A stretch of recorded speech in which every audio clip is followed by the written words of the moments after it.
Shavua Tov, everyone. Welcome to TillesTells Stories for Saturday night. The title of this week's video is A Quick Fix. I wrote it after having heard it numerous times from different people and subsequently included it in my third book, By the Light of the Full Moon.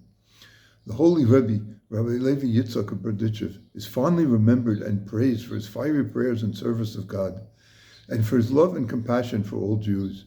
Known as the defending advocate of Israel, his pithy and creative arguments on behalf of Jews individually and collectively still inspire and hopefully carry influence through the heavenly realms up to the throne of glory. One quick example. The Jewish wagon drivers of Berdichev felt that they had to be ready for work as soon as it became light. So in order to save time, they would wrap the fill-in and pray speedily next to their wagons, and at the same time do all the little tasks necessary to prepare the wagons for the road that day.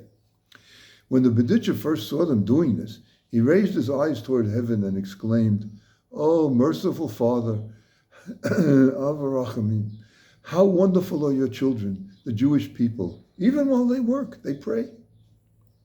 Of course, Rabbi Levi Yitzchak was not one to fail to try to improve the situation.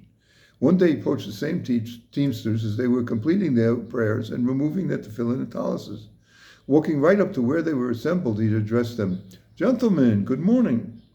"Good morning to you, Rabbi. How can we help you?" The Berdichev responded by mumbling quickly, "Why do you pray so fast that nobody comes out to say what you're saying? Hey. What?" they exclaimed in amazement. He repeated just as quickly, "Why do you pray so fast that nobody can understand what the word you're saying?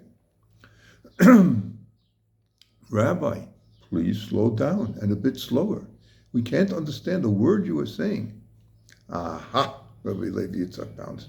"So how do you expect the Holy One, blessed be He, to understand and accept your prayers, the way you race through them, mumbling?"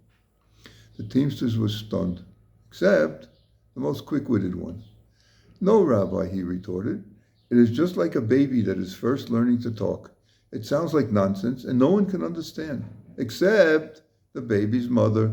She can always understand her child." Rabbi Levi Yitzchak was delighted with this answer. He repeated it at every opportunity. It became yet another weapon in his arsenal to remind his Jewish flock, as well as God, of the ongoing love affair between them.